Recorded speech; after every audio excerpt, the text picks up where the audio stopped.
Nous lirons Jean chapitre 4. Donc je redis bonjour à tous ceux qui sont connectés, qui nous suivent et ceux qui sont en présentiel. Que le Seigneur nous accompagne et nous conduise dans sa parole. Jean chapitre 4, versets 1 à 42. C'est un passage bien connu de la parole de Dieu. C'est une conversation, une rencontre spéciale entre Jésus-Christ et la Samaritaine. Et je voudrais vraiment qu'on soit tous, qu'on rentre dans cette conversation, dans ce dialogue, dans cet échange entre Jésus-Christ et cette Samaritaine sur le puits de Jacob, à Sichar, dans cette ville de la Samarie, où Jésus va se retrouver auprès de ce puits avec cette femme. Et cette rencontre et ce dialogue entre Jésus et cette Samaritaine nous parle aujourd'hui dans un monde qui est bouleversé. Et alors, ce qui se passe dans cette conversation, c'est qu'on a souvent l'impression qu'il n'y a aucun lien, il n'y a pas de fil conducteur. On a l'impression que c'est une conversation qui va un peu dans tous les sens. Il y a beaucoup de malentendus, beaucoup de quiproquos, et on a l'impression que Jésus est dans une dimension spirituelle et que cette femme est restée dans la dimension terrestre et matérielle des choses. Et c'est vraiment une conversation qui peut nous parler et qui a quelque chose à nous dire. Et c'est vraiment le but ce matin, c'est vraiment d'avancer avec Jésus et cette Samaritaine dans cet échange extraordinaire, dans cet échange qui peut nous apprendre beaucoup de choses ce matin. Jésus va dire, au-delà de tout ce qu'on peut entendre ou de tout ce qu'on peut comprendre de cet échange qui est profond, qui est puissant, qui est long, la chose qu'on peut retenir, l'une des choses qu'on peut retenir ici, c'est qu'il s'agit ici du temps qui passe, du temps qui presse. Il s'agit ici de nous alerter sur un certain nombre d'urgences. Une urgence à agir, une urgence à faire quelque chose, parce que l'heure est là, l'heure est venue, le temps de la fin est proche, et Jésus sent l'urgence de venir parler à cette femme sur ce puits, et ce symbole-là doit nous parler à nous tous.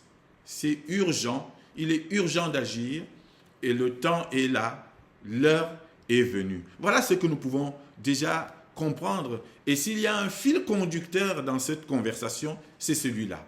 Le temps qui passe, le temps qui presse, et le temps qui nous encourage et qui nous invite vraiment à rentrer dans l'action. Si nous étions encore en train d'hésiter sur quoi que ce soit, aujourd'hui, Jésus vient nous dire, il est temps de se lancer. Il est temps de rentrer dans la moisson. Il est temps de faire et d'agir parce qu'il n'y a plus assez de temps. La fin est proche. Voilà ce qu'il vient dire à cette femme et qui vient nous dire à chacun de nous. Alors, lisons cette parole avant d'entrer un peu plus dans les détails. Jean chapitre 4, versets 1 à 42. Le Seigneur sut que les pharisiens avaient appris qu'il faisait et baptisait plus de disciples que Jean. Toutefois, Jésus ne baptisait pas lui-même, mais c'était ses disciples. Alors il quitta la Judée et retourna en Galilée. Comme il fallait qu'il passe par la Samarie, il arriva dans une ville de Samarie nommée Sichar, près du champ que Jacob avait donné à Joseph, son fils. Là se trouvait le puits de Jacob. Jésus, fatigué du voyage, était assis au bord du puits. C'était environ la 6e heure. Une femme de Samarie vint puiser de l'eau. Jésus lui dit, « Donne-moi à boire. » Car ses disciples étaient allés à la ville pour acheter des vivres. La femme samaritaine lui dit, « Comment, toi qui es juif, me demandes-tu à boire, à moi qui suis une femme samaritaine ?» Les Juifs, en effet, n'ont pas de relation avec les Samaritains. Jésus lui répondit, si tu connaissais le don de Dieu, et qui est celui qui te dit, donne-moi à boire, tu lui aurais toi-même demandé à boire, et il t'aurait donné de l'eau vive. Seigneur, lui dit la femme, tu n'as rien pour puiser, et le puits est profond. D'où aurais-tu donc cette eau vive? Es-tu plus grand que notre père Jacob, qui nous a donné ce puits, et qui en a bu lui-même, ainsi que ses fils et ses troupeaux? Jésus lui répondit, quiconque boit de cette eau aura encore soif, mais celui qui boira de l'eau que je lui donnerai n'aura jamais soif, et l'eau que je lui donnerai deviendra en lui une source d'eau qui jaillira jusque dans la vie éternelle. La femme lui dit, Seigneur, donne-moi cette eau, afin que je n'ai plus soif et que je ne vienne plus puiser ici. Va, lui dit Jésus, appelle ton mari et viens ici. La femme répondit, je n'ai point de mari. Jésus lui dit, tu as eu raison de dire, je n'ai point de mari, car tu as eu 5 maris, et celui que tu as maintenant n'est pas ton mari. En cela, tu as dit vrai. Seigneur, lui dit la femme, je vois que tu es prophète. Nos pères ont adoré sur cette montagne, et vous dites, vous, que le lieu où il faut adorer est à Jérusalem. La femme lui dit, Jésus, crois-moi, l'heure vient où ce ne sera ni sur cette montagne, ni à Jérusalem que vous adorerez le Père. Vous adorez ce que vous ne connaissez pas. Nous adorons ce que nous connaissons, car le salut vient des Juifs. Mais l'heure vient, et elle est déjà venue, où les vrais adorateurs adoreront le Père en esprit et en vérité. Car ce sont là les adorateurs que le Père demande. Dieu est esprit, et il faut que ceux qui l'adorent en esprit et en vérité. La femme lui dit, je sais que le Messie doit venir, celui qu'on appelle Christ. Quand il sera venu, il nous annoncera toutes choses. Jésus lui dit, je le suis, moi qui te parle. Là-dessus arrivèrent les disciples qui furent étonnés de ce qu'il parlait avec une femme. Toutefois, aucun ne dit, que demandes-tu? Ou de quoi parles-tu avec elle? Alors la femme, ayant laissé sa cruche, s'en alla dans la ville et dit aux gens, venez voir un homme qui m'a dit tout ce que j'ai fait. Ne serait-ce point le Christ? Ils sortirent de la ville et ils vinrent vers lui. Pendant ce temps, les disciples le pressaient de manger, disant, Rabbi, mange. Mais il leur dit, j'ai à manger une nourriture que vous ne connaissez pas. Les disciples se disaient donc les uns aux autres, mais quelqu'un lui aurait-il apporté à manger? Jésus leur dit, ma nourriture est de faire la volonté de celui qui m'a envoyé et d'accomplir son œuvre. Ne dites-vous pas et qu'il y a encore 4 mois jusqu'à la moisson? Voici, je vous le dis, levez les yeux et regardez les champs qui déjà blanchissent pour la moisson. Celui qui moissonne reçoit un salaire et amasse des fruits pour la vie éternelle, afin que celui qui sème et celui qui moissonne se réjouissent ensemble. Car en ceci, ce qu'on dit est vrai. L'un sème et l'autre moissonne. Je vous ai envoyé moissonner où vous n'avez pas travaillé. D'autres ont travaillé et vous êtes entrés dans leur travail. Plusieurs Samaritains de cette ville crurent en Jésus à cause de cette déclaration formelle de la femme. Il m'a dit tout ce que j'ai fait. Aussi, quand les Samaritains vinrent le trouver, ils le prièrent de rester auprès d'eux. Et il resta là 2 jours. Un beaucoup plus grand nombre crurent à cause de sa parole.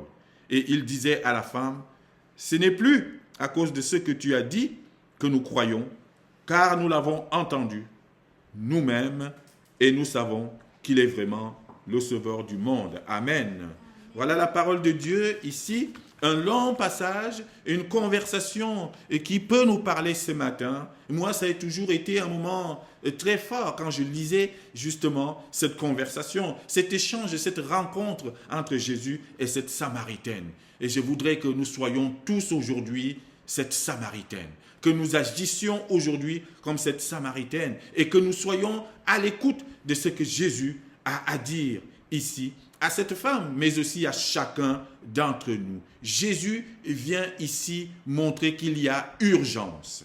Il y a un certain nombre d'urgences. Il y a un temps qui presse, un empressement qui doit pousser chacun de nous à se lever, à regarder et à agir aujourd'hui. Dans un monde qui est de plus en plus incrédule, dans un monde qui se perd de plus en plus, il y a urgence. Pourquoi il y a urgence? Parce que le temps de la fin est proche. Et il est donc temps d'entendre un certain nombre de choses et de réaliser qu'il y a véritablement une urgence à agir. La première urgence que Jésus vient souligner ici, en quelque sorte à travers cette rencontre avec cette femme samaritaine, c'est que l'heure est venue de boire à la bonne source. L'heure est venue de boire la bonne eau et à la bonne source. Voici le début de la conversation. C'est sur une question de soif. Jésus a beaucoup marché avec ses disciples pour partir de là où il était jusqu'à Sychar en Samarie. Il est fatigué et la parole nous dit il est fatigué et il a soif. Alors il demande à cette femme de lui donner à boire. Mais vous savez, à cette époque-là, les hommes ne parlaient pas aux femmes en public en Palestine. Il ne fallait pas qu'un homme parle à une femme en public. Bien.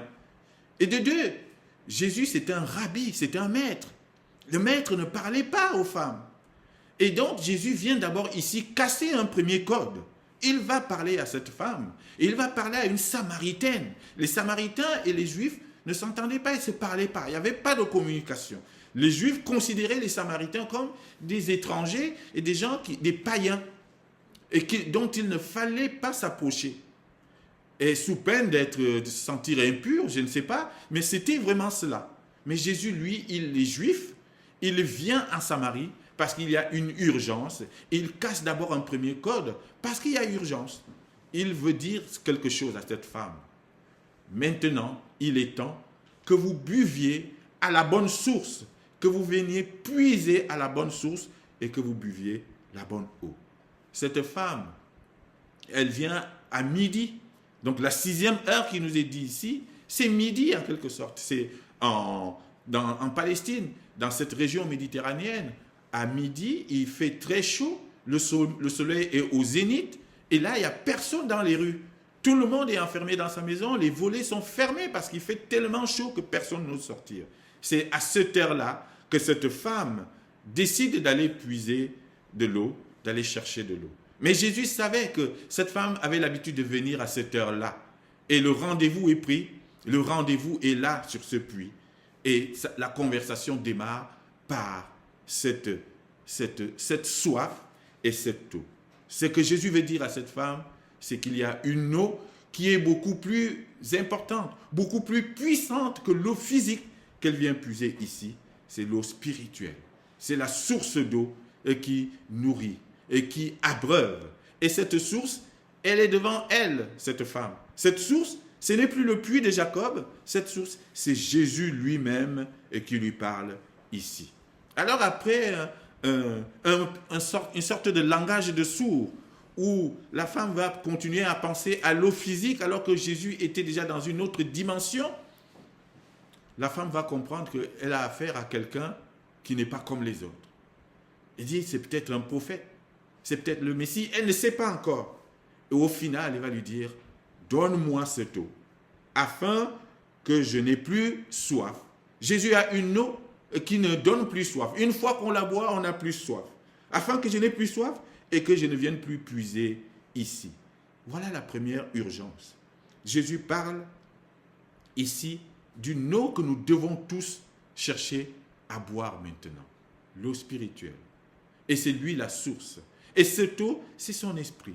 Nous devons nous imprégner de son esprit et c'est cette eau qui va couler en nous jusque dans la vie éternelle. Et il est temps que nous venions puiser à la bonne source. Le monde nous présente tellement de sources, tellement de choses. Et nous puisons tellement à des sources amères, des sources qui ne sont pas les bonnes. Internet, YouTube, Facebook, on a tellement de choses. Pourtant, il y a des bonnes choses qu'on peut y trouver. Mais souvent, on nous sert des sources qui ne sont pas les bonnes sources. Et cela nous perd. Et Jésus nous dit aujourd'hui, la bonne source, c'est moi. La bonne eau, c'est moi. Venez boire à la bonne source. Ça, c'est la première urgence. La deuxième urgence qu'il vient signaler ici dans cette conversation, c'est qu'il est l'heure. L'heure est venue de trouver le vrai époux, le vrai mari. C'est lui qui va être avec nous tout le temps. Regardez ce qui se passe avec cette femme. C'est une femme qui a vécu une histoire terrible et difficile. Et quand on pense à son histoire, on ne peut être qu'ému et rempli de compassion. C'est une femme qui n'a jamais eu de mari fixe. C'est une femme qui a eu 5 maris. C'est une femme qui est passée de foyer en foyer et qui n'a jamais connu la stabilité. Et tellement qu'elle est en situation difficile, qu'elle a honte et qu'elle est enfermée chez elle. Et pour puiser de l'eau, elle attend l'heure où il n'y a plus personne dehors pour aller puiser l'eau. Et c'est pour ça qu'elle vient à midi. Parce qu'à cette époque-là, il ne faisait pas bon d'avoir eu plusieurs maris pour une femme. Les femmes étaient pointées du doigt. Les femmes, il ne fallait pas il fallait réussir son mariage. Et cette femme n'a pas réussi ses mariages. Elle a eu 5 maris. Et donc, elle a honte du qu'en dira-t-on. Et elle a honte que la société lui pointe du doigt. Et l'homme avec qui elle vit actuellement, ce n'est pas son mari. Et donc, ça ne faisait pas bon genre. Et c'est pour ça qu'elle vient à midi, pour puiser l'eau, en espérant ne rencontrer personne. Mais là, elle vient rencontrer la personne qu'il fallait, Jésus-Christ. Et Jésus vient lui dire, va appeler ton mari, va chercher ton mari. Et la femme lui dit, je n'ai pas de mari. Et Jésus lui dit, tu dis vrai, parce que tu en as eu plusieurs. Et donc, on note dans la vie de cette femme une instabilité.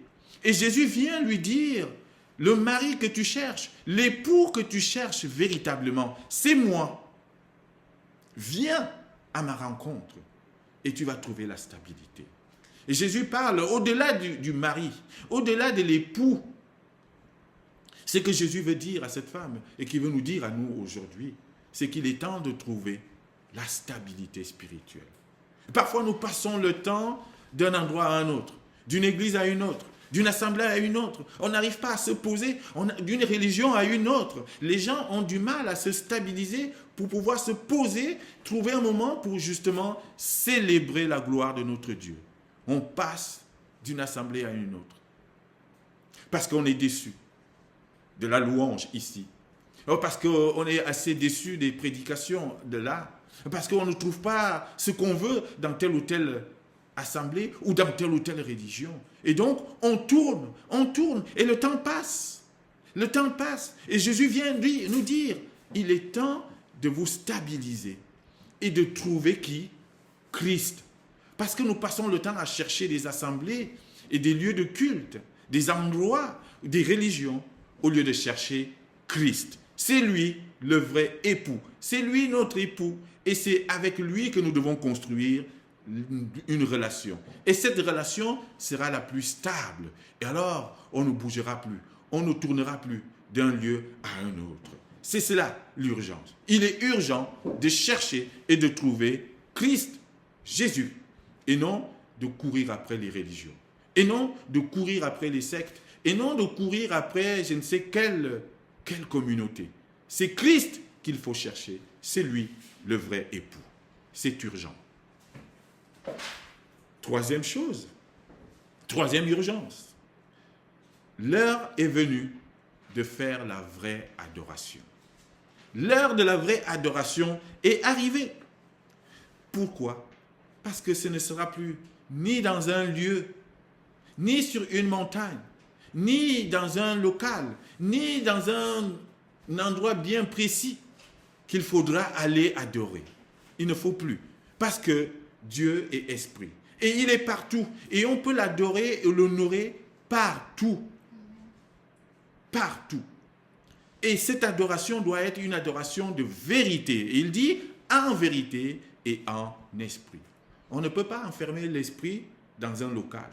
On ne peut pas enfermer l'esprit de Dieu sur une montagne ou dans un temple. Non, il est temps qu'on comprenne qu'on peut adorer, louer, célébrer notre Seigneur dans notre chambre, dans notre maison, au travail, dans la voiture. On peut chanter partout où nous sommes, nous pouvons louer et célébrer Dieu. Du moment où cela vient du cœur et du moment où cela est dans l'esprit de Dieu. L'heure de la vraie adoration est venue. Et c'est ça que Jésus vient nous dire ici. Voici ce qu'il dit au verset 24. Dieu, mais à partir du verset 23 même. Mais l'heure vient, et elle est déjà venue, où les vrais adorateurs adoreront le Père en esprit et en vérité, car ce sont là les adorateurs que le Père demande.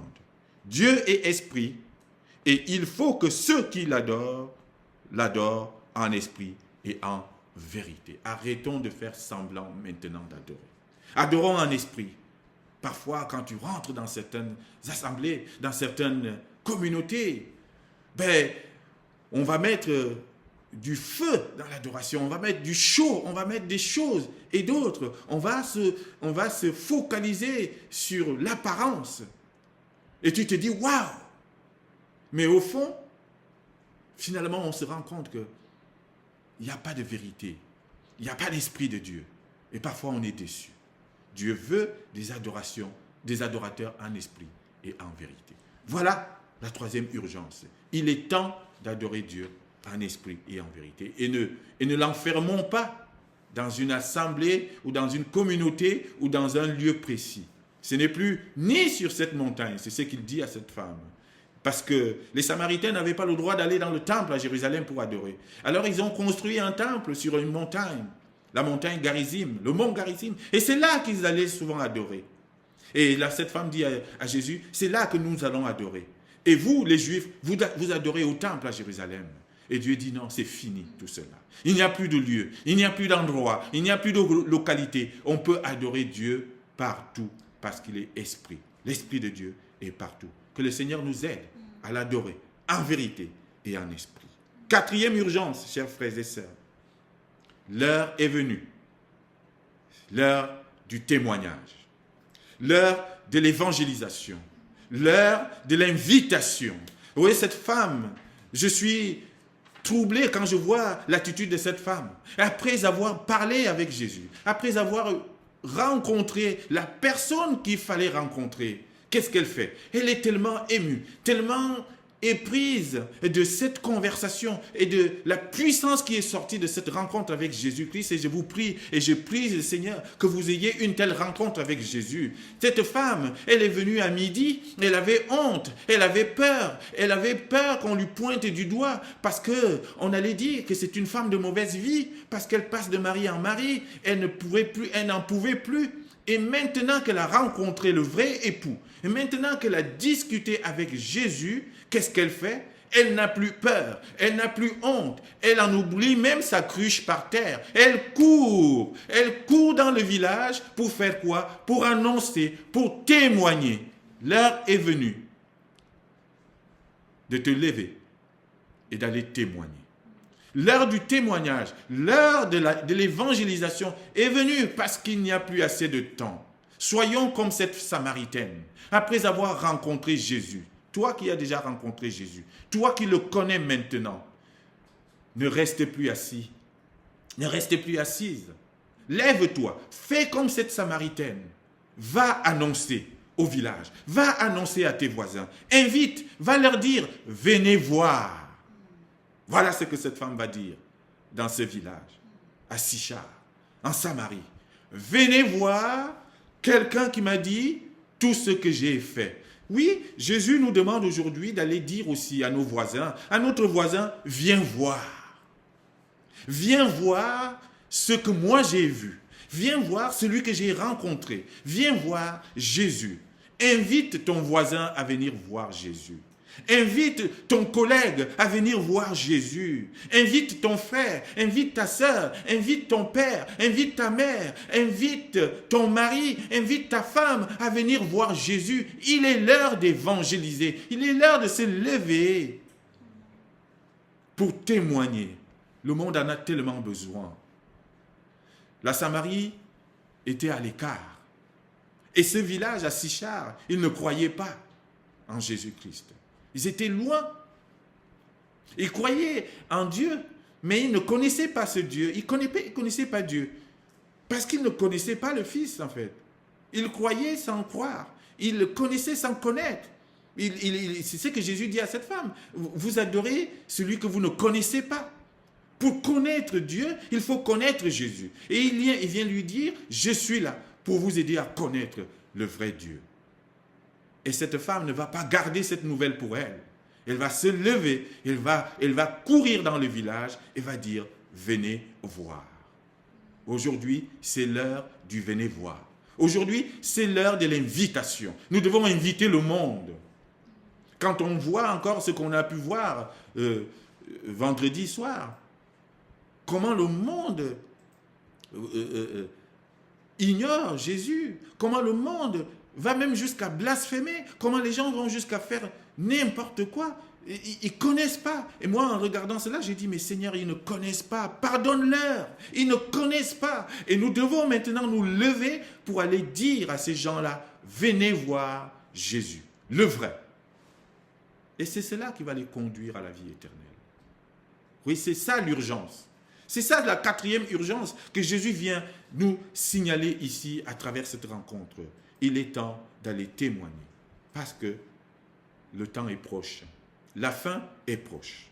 Ne restons plus assis, levons-nous pour aller témoigner. Cinquième urgence, chers frères et sœurs, c'est que l'heure est venue de nous nourrir de la bonne nourriture.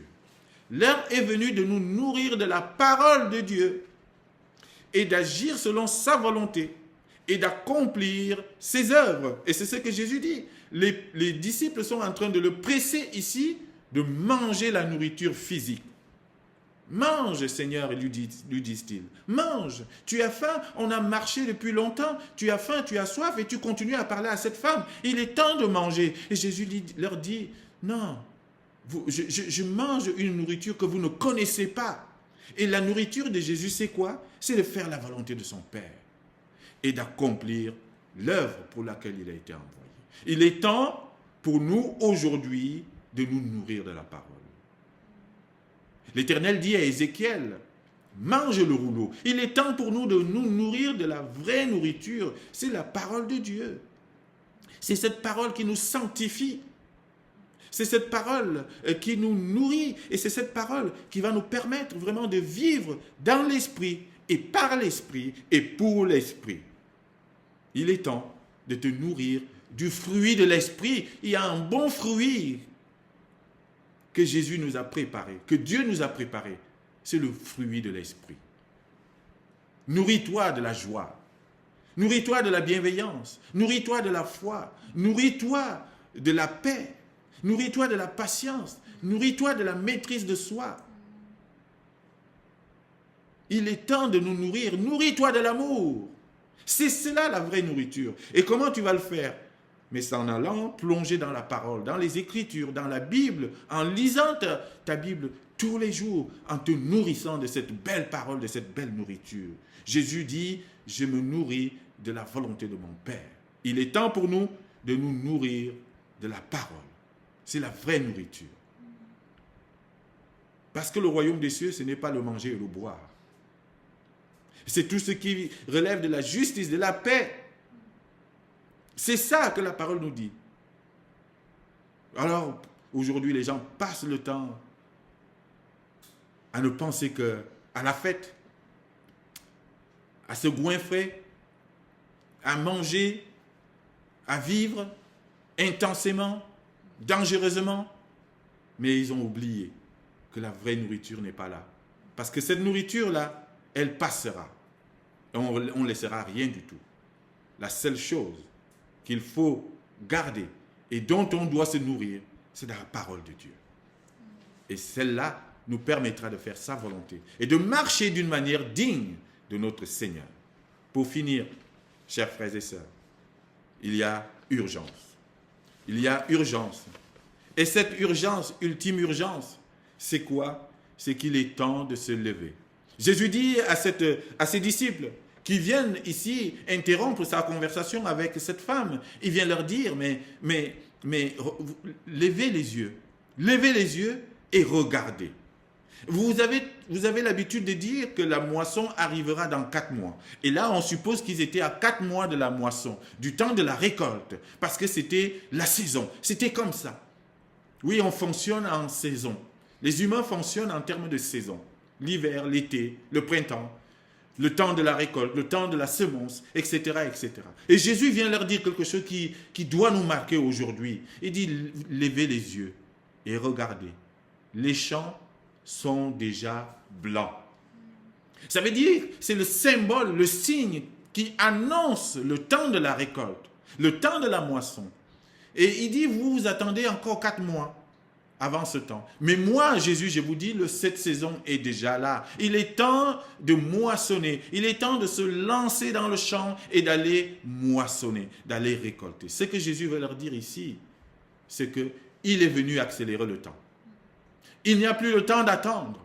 Le temps presse. Il n'y a plus le temps d'attendre une quelconque saison pour dire c'est en ce moment-là que je ferai ceci ou cela. Et ça nous arrive souvent aussi dans nos parcours spirituels, chers frères et sœurs, de se dire je ne suis pas encore prêt pour tel ou tel ministère. Je ne suis pas encore prêt à me lever pour louer. Je ne suis pas encore prêt à me lever pour servir dans l'église ou pour servir à telle ou telle chose pour le Seigneur. J'attends quand je serai prêt. J'attends quand j'aurai tel âge. J'attends quand on a tellement de prétextes et tellement de choses qui repoussent l'échéance. Alors que Jésus te dit non, lève les yeux et regarde, je suis déjà là, il est temps d'agir.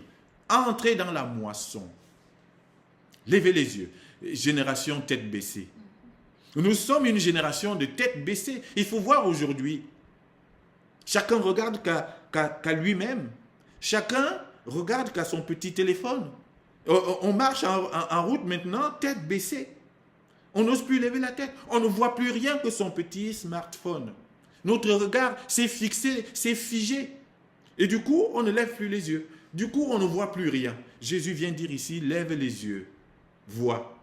Parce qu'à force de baisser la tête, tu ne vois pas le temps qui passe. Tu ne vois pas que tu es en train de perdre le temps. Tu ne vois pas qu'il est urgent d'agir. Tu ne vois pas qu'il est urgent de se lever pour aller moissonner, recueillir les fruits de la foi. Parce que la semence a déjà été posée. Et cette semence, c'est la parole de Dieu. Cette parole qui nous a été ramenée par les prophètes. Cette parole qui nous a été annoncée depuis des siècles et des siècles. Elle est déjà là, la parole de Dieu. Et c'est la semence.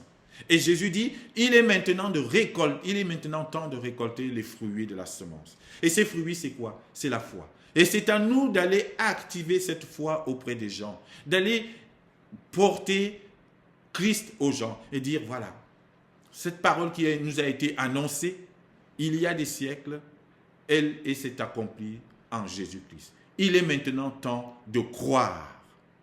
C'est le temps de la foi.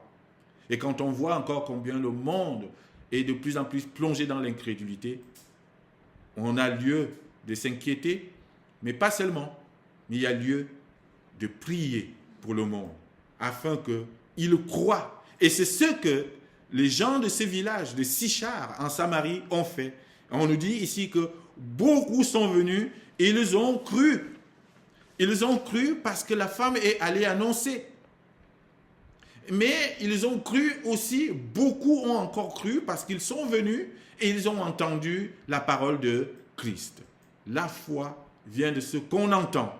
Et ce qu'on entend vient de la bouche de notre Seigneur Jésus-Christ. Alors oui, lève-toi, regarde, va moissonner, va récolter. N'attends plus une saison.